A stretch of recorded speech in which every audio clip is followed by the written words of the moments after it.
bonjour à toutes et à tous. Merci beaucoup d'avoir accepté notre invitation et surtout d'avoir pris le temps de nous rejoindre aujourd'hui.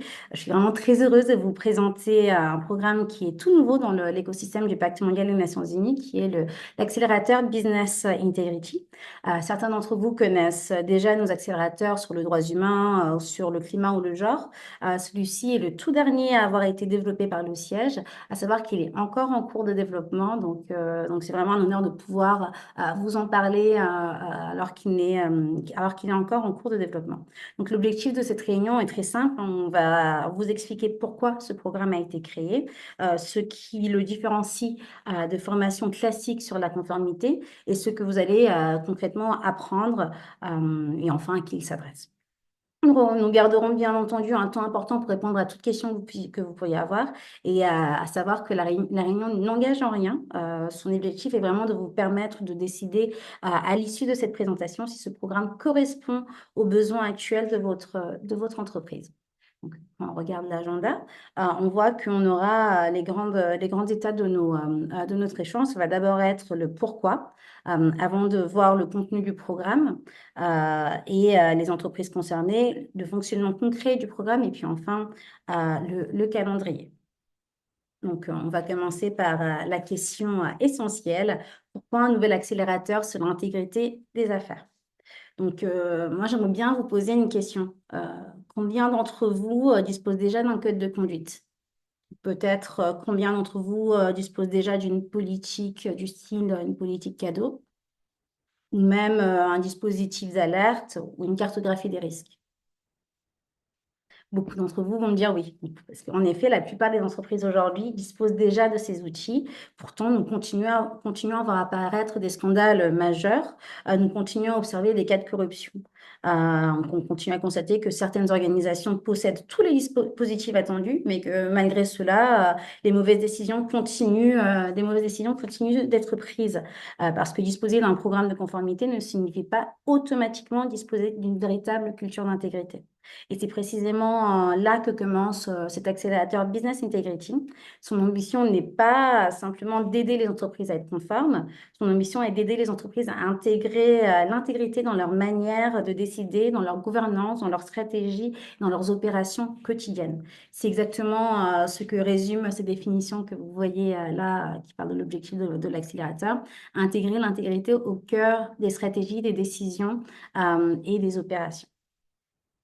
Si vous posez la question, pourquoi lutter contre la corruption, hein? Alors qu'on parle de corruption, beaucoup pensent encore que c'est un problème réservé à certains pays, à certains continents, à certaines administrations. Et en réalité, la corruption est un risque économique mondial, hein. C'est assez reconnu à travers de pas mal d'études. Elle crée une concurrence qui est déloyale, elle augmente les coûts, elle réduit la confiance, elle fragilise les chaînes d'approvisionnement, elle décourage aussi les investissements et les investisseurs et elle peut avoir des conséquences extrêmement importantes sur la réputation d'une entreprise. Et c'est d'ailleurs quelque chose que nous observons régulièrement au Pacte mondial, que l'on parle d'achat, de ressources humaines, de droits humains, d'environnement ou même aujourd'hui d'intelligence artificielle. La question d'intégrité revient de façon systématique. Donc ce n'est donc pas un hasard si on voit le principe 10 du Pacte mondial qui est entièrement consacré à la question de lutte contre la corruption. Donc, les entreprises, ils sont invités à agir contre la corruption sous toutes ses formes. Il faut savoir que ce principe 10, c'est le dernier principe qui a été ajouté au principe du pacte mondial. Ça a été ajouté en 2004 à la suite de l'adoption du UNCAC, c'est-à-dire la Convention des Nations Unies de lutte contre la corruption. Donc, voilà, c'est vraiment un principe qui a été ajouté en plus, qui a son périmètre bien défini. Donc, il faut savoir aussi, donc, du coup, le programme d'accélérateur est finalement une manière très concrète de mettre en œuvre ce principe 10, puis de faire le lien avec l'objectif de développement durable 16 en travaillant sur l'intégrité, hein. Pour rappel, l'objectif de l'ODD 16 va parler de promouvoir des institutions efficaces, responsables et transparentes. Si jamais vous avez des questions, n'hésitez pas à utiliser le chat pour poser des questions. On aura un moment de questions-réponses. Donc, si on a déjà des questions dans le chat, ça nous permettra d'avancer. Donc pour agir contre la corruption, hein, on peut vouloir dire beaucoup de choses. C'est pourquoi l'accélérateur distingue trois niveaux d'action différents. Très souvent, lorsqu'une entreprise me dit nous avons un programme anticorruption, je lui pose une deuxième question qui est bah, très bien, mais parle-t-on uniquement de votre entreprise ou également de votre chaîne de valeur? Parce que quand on parle uniquement de l'entreprise, on se retrouve souvent à agir sur le niveau 1 qui est le niveau interne. Ce qui n'est pas un problème, hein, c'est le niveau que tout le monde connaît. C'est là où on va parler des politiques, des procédures, des formations, des contrôles et de l'évaluation des risques. Donc, c'est indispensable, mais ce n'est pas forcément suffisant. D'où le fait de pouvoir agir sur le deuxième niveau, qui est le niveau externe, où aujourd'hui, une grande partie des risques se situe chez les partenaires commerciaux dans les entreprises, hein, que ce soit les fournisseurs, les distributeurs, les intermédiaires et j'en passe.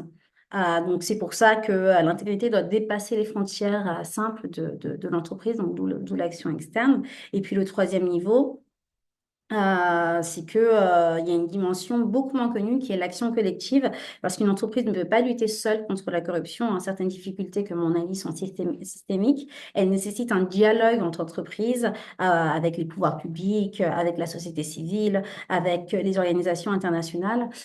Et de tête, il y a plusieurs organisations d'action collective sur l'anticorruption qui existent, notamment le MACN, qui est le Maritime Anti-Corruption Network, qui est piloté au Danemark, donc sur le secteur plutôt du maritime, avec beaucoup d'entreprises de logistique qui y sont associées, et bien d'autres. Je sais qu'en France, à travers de l'action de notamment Dominique Lamoureux de Thales, on a eu un groupe d'action collective sur tout ce qui est aéronautique et l'industrie, si je ne me trompe pas.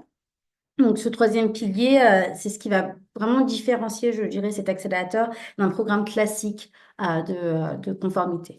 Donc, oui, pourquoi il le différencie, hein? C'est parce que l'idée, c'est de donner aux entreprises les moyens d'agir, que ce soit en interne, en externe ou collectivement, comme j'ai bien pu vous l'expliquer là. Donc voilà, là on va passer un peu au vif du sujet. Si vous ne deviez retenir qu'une seule chose aujourd'hui, ce serait celle-ci, que vous ne repartiriez pas qu'avec un certificat, parce qu'il y aura un certificat d'accomplissement à la fin, vous repartiriez avec un plan d'action. Ce n'est pas un petit détail, hein, parce que beaucoup de formations s'arrêtent au transfert de connaissances. On apprend, on retourne dans son entreprise, et puis 6 mois plus tard, rien n'a réellement changé. Donc ici, la logique, elle est complètement différente. Le livrable de ce programme est un véritable plan d'action, un plan construit progressivement pendant 6 mois, adapté à votre entreprise, adapté à votre niveau de maturité et adapté à vos priorités. En premier, vous allez comprendre où vous vous situez. Toutes les entreprises ne démarrent pas au même niveau. Certaines disposent déjà d'un programme très mature, d'autres commencent tout juste. Ce n'est absolument pas un problème, hein, par rapport à ce programme. Et deuxièmement, vous allez pouvoir, comme je vous le disais, construire votre feuille de route, parce que très souvent, les entreprises savent ce qu'elles devraient faire, mais elles ne savent pas par où commencer, ni comment prioriser, ni comment convaincre leur direction. Ce programme répond précisément à ces difficultés-là. Donc, l'objectif est de passer de nous savons à nous faisons, hein, tout simplement. Mais ce plan d'action n'est pas le seul, c'est pas le seul bénéfice. On peut en lister ici 6. Donc, en premier, l'idée, c'est aussi de renforcer son programme. Bien entendu, le premier bénéfice va être l'amélioration du programme de conformité, mais pas uniquement sur le papier, mais dans sa mise en œuvre notamment. Le deuxième bénéfice, c'est d'agir avec les autres, hein. Je voulais mentionner, parce que ce que j'apprécie personnellement, réellement, dans ce programme, c'est qu'il ne considère pas l'intégrité comme un sujet individuel, il considère l'intégrité aussi comme un sujet qui est collectif, donc d'être dans l'apprentissage et le partage entre les pairs. Donc, vous allez rencontrer d'autres entreprises, d'autres secteurs, d'autres pays. Vous allez apprendre énormément de vos pairs. Troisièmement, vous pouvez développer une culture, hein. Nous revenons encore une fois sur cette idée de culture d'intégrité. L'objectif n'est pas de créer plus de procédures, mais de faire évoluer les comportements, de rendre les procédures que vous avez efficaces, en fait, au final. Donc, le programme permet également de donner davantage de visibilité aux bonnes pratiques, parce qu'il est tout aussi important de partager ce qui fonctionne. Si vous en avez en interne. Et puis, j'arrive au dernier point qui est un bénéfice qui est sous-estimé parfois. Ça concerne la communication sur le progrès. Donc, nous savons, il y a beaucoup d'entreprises qui nous disent, oui, on doit compléter une SOP, mais certaines questions restent difficiles. Donc, le programme vous aide justement à comprendre la logique derrière ces questions et surtout à disposer d'éléments concrets pour y répondre. On a récemment, d'ailleurs, au Pacte mondial Réseau France, publié une étude sur la communication sur le progrès des entreprises françaises. Elle montre que la transparence est vraiment un véritable levier de progression. Et d'ailleurs, je vous recommande aussi de pouvoir lire cette étude pour voir comment se situent aussi les entreprises françaises, hein. Si je me, en bonne mémoire, on avait 98% des entreprises qui ont répondu à la CEP de 2025 qui parlaient d'avoir un programme de conformité. Mais puis, on a bien vu qu'après, il n'y en avait que 45% de ces entreprises qui avaient étendu ce programme à leur chaîne de valeur, à leurs fournisseurs, et encore plus que 7% qui avaient formé à leurs fournisseurs et tout cela. Donc voilà, ça permet aussi d'avoir quelques datas et de vous permettre aussi d'identifier là où vous pouvez avancer. Et cet accélérateur, voilà, va s'inscrire dans cette logique autant pour vous aider à progresser que pour vous aider à identifier où est-ce que vous vous situez, où est-ce que vous pouvez avancer davantage. Donc voilà, là, on va un peu parler de qui peut y participer, hein. L'idée de justement créer une promotion, parce qu'on aime bien parler de promo quand on parle de nos accélérateurs, donc une promotion composée d'entreprises ayant des profils très différents. Le seul véritable prérequis est que l'entreprise doit être participante active au pacte mondial. Et c'est là où la question de la COP, de la communication sur le progrès revient. Si vous êtes en statut non communicant, parce que vous n'avez pas déposé votre COP d'ici le 31 juillet, ça peut poser problème pour la participation à certaines activités, dont les accélérateurs comme celui-ci. Donc voilà, un petit rappel. Mais bon, voilà, en dehors de cela, il n'y a pas de niveau minimum pour cet accélérateur. Ce qui compte davantage, ce sont les personnes qui participent au programme. C'est ce qu'on va voir là. Donc le programme, il est conçu pour être extrêmement flexible. C'est ce que je vous ai dit au début de cette session. Pour les grandes entreprises, vous pourrez travailler sur une ambition plus élevée. Les PME, vous pourrez structurer progressivement votre programme. Les filiales, vous pourrez adopter une stratégie groupe qui est adapté à votre contexte local. Les entreprises internationales, vous pourrez renforcer votre chaîne de valeur. Finalement, le programme ne cherche pas à mettre toutes les entreprises au même niveau, il cherche à faire progresser chaque entreprise à partir de son point de départ. Donc, dans chaque entreprise, on va demander la participation de 2 personnes et demie. J'aime appeler ça comme ça. Pourquoi on a besoin de, voilà, 2 personnes plutôt opérationnelles au niveau de manager. Qui ont des fonctions, voilà, audit, risque, éthique, juridique, conformité, pour participer activement aux sessions de l'accélérateur. Vous n'êtes pas obligé d'y être les deux en même temps pour chacune des sessions, c'est préférable, mais il faut qu'il y ait au moins une personne qui puisse être là.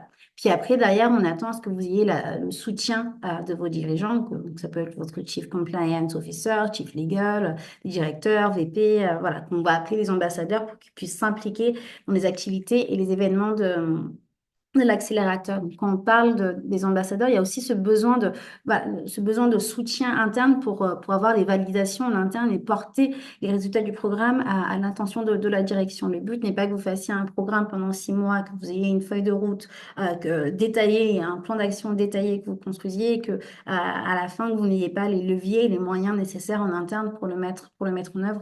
D'où le besoin d'avoir cet ambassadeur. Je vous montrerai juste après le temps dédié pour chaque personne. Et puis derrière, je vous parlais des représentants plutôt opérationnels, de participants par entreprise pour qu'ils puissent participer aux sessions mondiales d'approfondissement, aux sessions animées locales, ou celles demandées aux experts. Et enfin, bref, la majorité du programme, notamment le point le plus important, valider et soumettre le livrable final, qui est le plan d'action.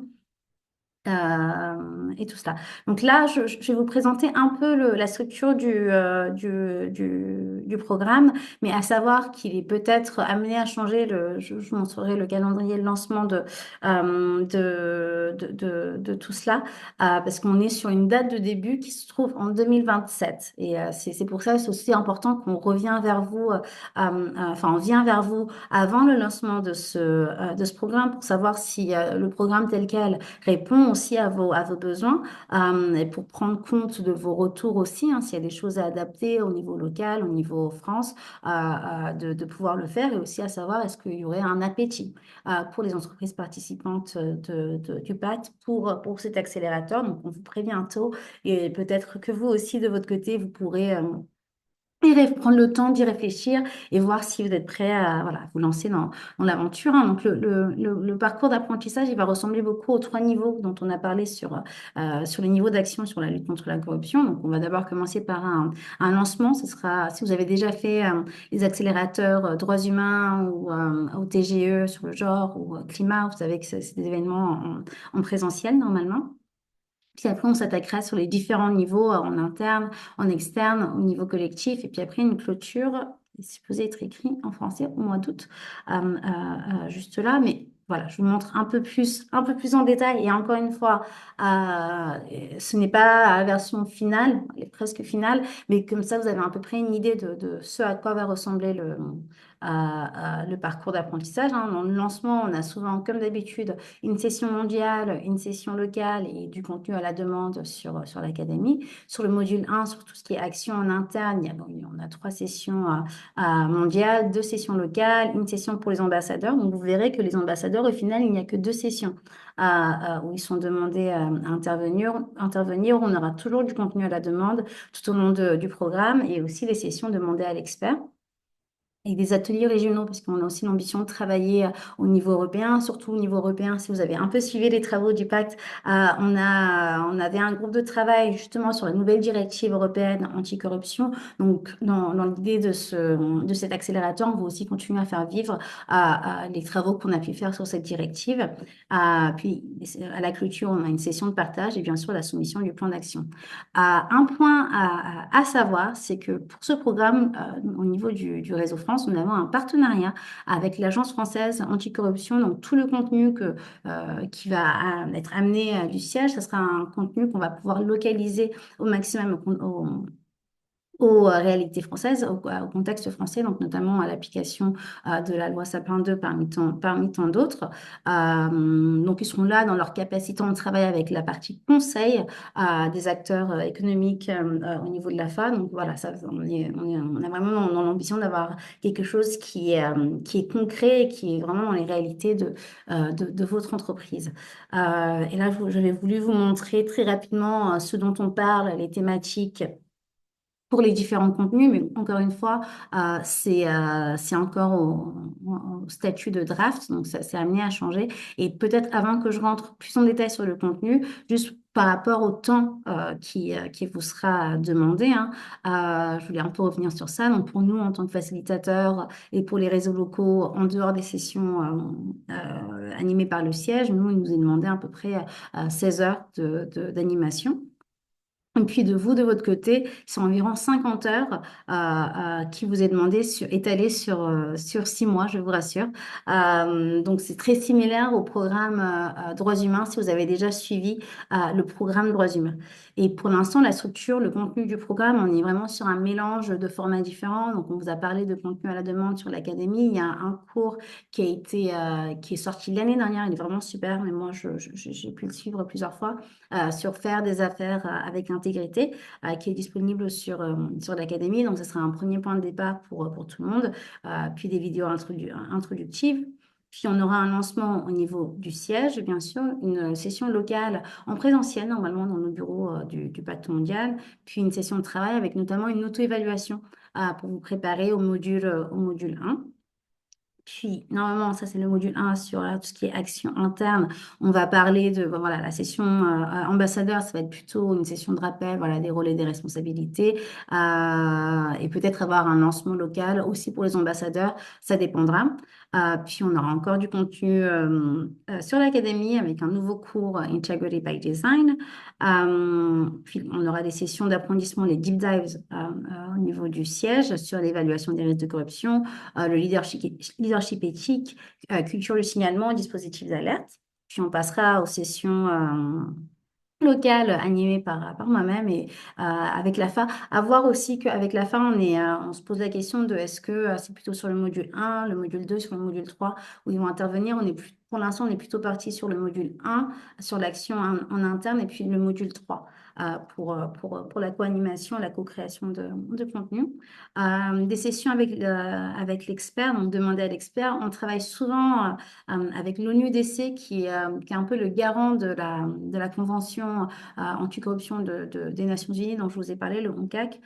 Donc, il est possible que ce soit des sessions avec eux directement, puis des sessions de travail, comme vous avez pu le voir avec d'autres accélérateurs. Donc, je ne vais peut-être pas dérouler toute la structure, mais c'était pour que vous voyez un peu les sujets qui vont être traités, hein, par exemple. Donc là, on est reparti sur le e-learning integrated by design, donc l'application du programme de conformité aux partenaires commerciaux, la lutte contre la corruption dans la chaîne d'approvisionnement, tout ce qui est défis régionaux, ça, ce que je vous disais dans l'ambition de travailler plus au niveau européen et pour donner suite aux travaux qu'on a fait sur la directive anticorruption. Peut-être ça, j'ai peut-être oublié de vous le préciser, hein. Au-delà d'avoir fait notre cours de travail et d'avoir fait nos recommandations, on a eu la chance, il y a 2 semaines de cela, de pouvoir faire une consultation directement avec la Commission européenne sur leur stratégie européenne anticorruption. Donc, cette session-là serait un peu dans cette continuité et peut-être s'associer directement au DG Just et Consumers qui s'occupent de ces thématiques-là. Donc, après, ça serait la deuxième session avec l'ambassadeur qui sera un point d'étape sur le plan d'action. Donc, voilà, pour les garder un peu engagés. Une session de travail sur le plan d'action et puis finalement, les modules d'action collective, encore une fois, sur le e-learning, mais là, focus sur la transparence et la communication externe, parce que je pense qu'il y a des enjeux de communication qui reviennent beaucoup dans la conformité. Et puis voilà, puis un peu plus de contenu sur l'académie. Un dialogue avec les pouvoirs publics aussi qui va revenir. Donc, d'où la logique de pourquoi on souhaiterait que l'AFA, l'Agence française anticorruption, puisse être là aussi dans la facilitation du module 3. Et puis, le travail sur le plan d'action. Puis, on finira, comme vous avez peut-être l'habitude, avec une clôture locale en présentiel, avec une présentation normalement du plan d'action, une session de partage et puis une clôture mondiale du programme. Donc voilà, ça vous donne à peu près une idée. Et pourquoi, pour moi, voilà, c'était important qu'on puisse faire ça un peu plus tôt, certes, pour vous présenter le programme. D'un côté, parce qu'il y a le départ là pour beaucoup d'entre nous en congé d'été. Donc sur le retour de septembre, que vous ayez déjà une idée de ce que donne cet accélérateur, mais aussi pour savoir si nous, en tant que réseau France, on s'embarque, on va dire, dans l'aventure de vous donner cet accélérateur. Est-ce qu'il y a un appétit? Est-ce qu'il y a assez d'entreprises qui pourraient être du coup engagées sur cela? Donc, vos retours nous permettront voilà, de savoir si nous, en tant que réseau, c'est un programme avec lequel on va continuer. Normalement, c'est le cas, mais voilà, vos réponses nous permettront de le confirmer. Puis après, voilà, vous, en tant qu'entreprise, ça sera plutôt à partir de décembre jusqu'à mi-février que vous pourrez commencer le processus de vous inscrire à l'accélérateur le plus tôt, le mieux. Aussi également, parce que si je ne me trompe pas, sur cet accélérateur, on a aussi une jauge maximale que je ne vais pas vous dire de bêtises, mais c'est normalement au maximum une trentaine ou une quarantaine d'entreprises comme les autres accélérateurs, mais à confirmer. Et puis les activités se dérouleront tout au long de l'année prochaine, entre mars 2027 et août 2027. Voilà, je vous ai donné le calendrier, mais voilà, je m'arrête là pour voir si vous avez quelconque question. Vous pouvez lever la main, puis je vous donnerai l'accès au micro, du coup. Sinon, vous pouvez, normalement, le chat est aussi disponible, mais si vous avez des questions, je suis preneuse, ou même des remarques aussi également par rapport à ce que je vous ai partagé juste là.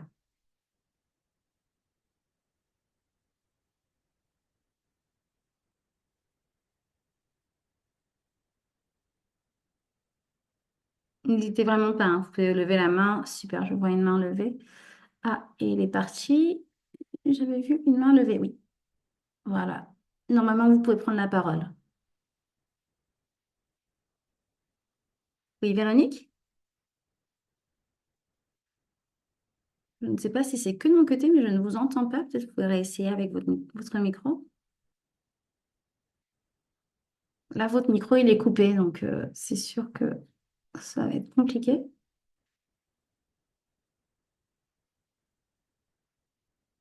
Alors. Ou sinon, Véronique, vous pouvez taper votre question dans le chat parce que je ne vous entends pas. vous ne m'entendez toujours pas? Là, on vous entend. Là, c'est super. Ah, je suis désolée, on n'est pas, on est sur l'environnement Outlook, donc je vous avoue qu'à chaque fois, les micros sont bloqués par défaut. Navré, D'accord. bonjour à tous. Merci pour votre présentation. Moi, j'avais une question qui portait sur les ambassadeurs plus les participants, pardon. Si Mhm. j'ai bien compris, on a un nombre, un quorum de personnes à réunir pour pouvoir participer. Et si j'ai bien compris, il y a deux participants et un ambassadeur, c'est ça? C'est exactement ça, oui. OK. Ouais. Question, Mhm. l'ambassadeur peut-il être le second participant ou est-ce que c'est pas quelque chose qui est prévu? Et pourquoi je demande ça? Parce qu'il se trouve que je suis directrice éthique et compliance et que j'aurais aimé participer à ce programme-là. Mhm. On est une équipe assez courte, ce qui veut dire que j'ai pas non plus 200 personnes de disponibles pour jouer un rôle. Donc la question c'est, est-ce que je peux jouer le double rôle de participant et d'ambassadeur tout en ayant un collègue qui soit le second participant? Ouais.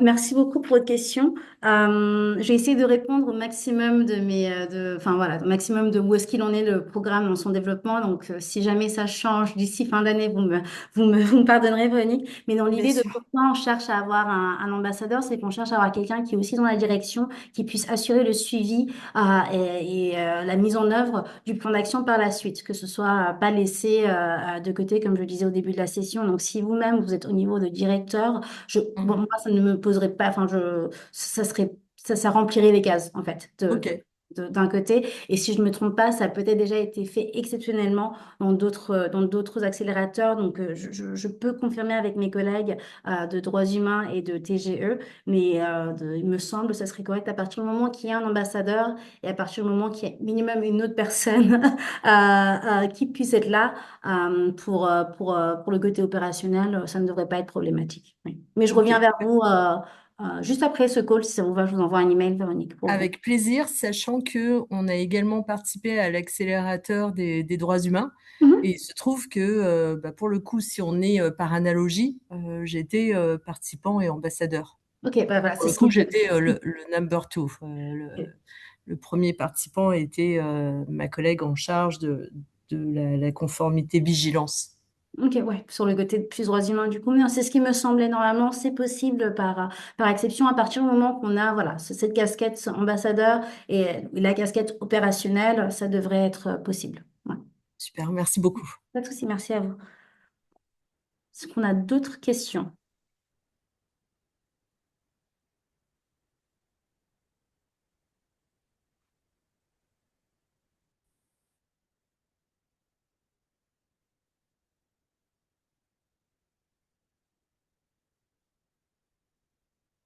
Il y a une question qui peut revenir parfois, qui est l'intérêt. Enfin, on a vraiment eu cette question par rapport aux grandes entreprises et aux PME de bah, c'est pas forcément le même niveau de départ.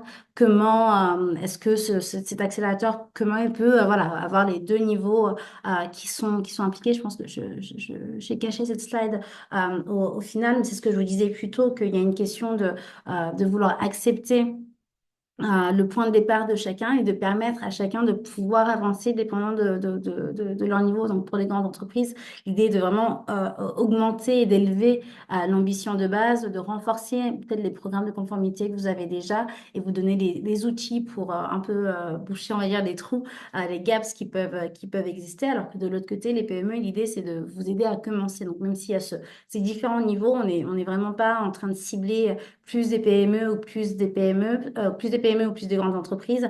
Mais bon, l'idée, c'est de pouvoir avancer, si ça a du sens. Véronique, je vois que votre main est encore levée. Je ne sais pas si vous avez une nouvelle question. Si c'est le cas, vous pouvez vous unmute. Voilà, j'espère que Non. cette fois-ci, j'ai su réactiver du Ouais, premier coup le micro. ouais. Oui, je me permets une deuxième question. Mhm, Vous avez parlé de la participation éventuelle de l'Agence française anticorruption pour mhm, évaluer les programmes, etc. Euh, mhm, une question qui est un peu poil à gratter, est-ce qu'on avance à découvert avec l'Agence française anticorruption sur la maturité de nos programmes? Je pense que autour de la table, j'ignore qui sont les autres entreprises invitées, mais on n'a peut-être pas tous une maturité ou une résistance du programme parfaite au regard des attendus de l'Agence française Mhm. ou même de la réglementation. Et mettre sur la table d'éventuels écarts, je suis pas sûre que ce soit toujours la meilleure idée du monde. Je vous entends, ça fait 2 ans que je travaille avec la femme, donc c'est une question qui est souvent posée dans nos sessions. Donc déjà, pour vous dire, on serait dans la co-animation. Donc, comme vous le disiez, ça fait 2 ans que je travaille avec eux, donc dans beaucoup des sessions qu'on a pu faire, on a fait beaucoup de webinaires descendants. C'est sûr que là, c'est beaucoup plus simple, ils sont dans la transmission d'informations, mais dans les ateliers, ils sont aussi là pour passer de table en table, pour voilà, donner des éclairages aux entreprises et tout cela. Donc, c'est pas ils sont pas là pour évaluer du tout, mais ils sont vraiment là plutôt pour accompagner et pour donner des conseils, si ça a du sens. Donc, et justement, on ne travaille pas actuellement avec la partie contrôle de la FA parce que malheureusement, c'est aussi dans si on travaillait avec les acteurs du contrôle, si jamais ils entendent des choses qui ne devraient pas, enfin, qui ne sont pas alignées avec leur politique et tout cela, je pense qu'ils ont une obligation d'action, alors que le fait de travailler avec le département Mm. de conseil, bon, à un moment, enfin voilà, à partir du moment où on ne leur révèle pas des cas de corruption gravissimes, enfin, ou des cas de corruption de façon découvert, dans le sens où bah voilà, voilà ce qui s'est passé, on s'est fait corrompre, on a corrompu. Leur objectif est vraiment d'accompagner les entreprises, d'être dans le conseil. Donc, d'entendre qu'un programme de conformité n'est pas encore assez mature, c'est exactement, ils sont là exactement pour cela. Je ne sais pas si vous avez eu la chance de lire leur plan pluriannuel. Oui, Ouais, ouais, exactement. Donc, ouais, qu'ils ont rendu là récemment public, ouais. ouais, c'était en fin d'année, fin d'année dernière qu'ils l'ont publié. Vous verrez bien qu'il y a une partie, une grosse partie je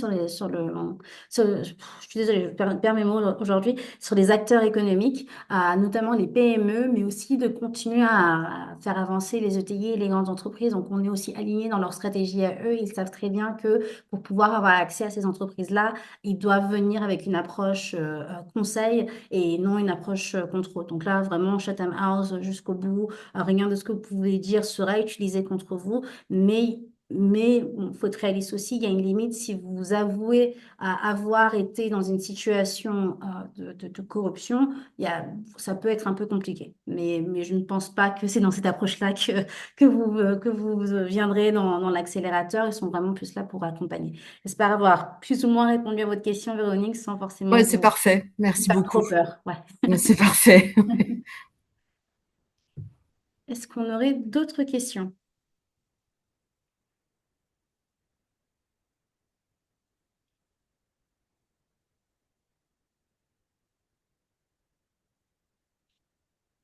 Dans tous les cas, on va organiser une autre session d'information. Bon, là, j'avais mise pour septembre, mais ce serait plutôt pour octobre, je pense, parce que, comme je vous ai dit, le programme, il est encore, enfin, le contenu même, est encore en cours de construction. On est en train d'ajouter les éléments exacts. D'ailleurs, on est en partenariat au niveau global avec edX Institute, qui sont basés en Afrique du Sud, dans la création du contenu. De la même façon que pour l'accélérateur Business and Human Rights, c'était avec Shift que c'était fait le partenariat. Nous, on travaille actuellement avec, je pense qu'il s'appelle The Ethics Institute, si je ne me trompe pas, ils sont basés en Afrique du Sud.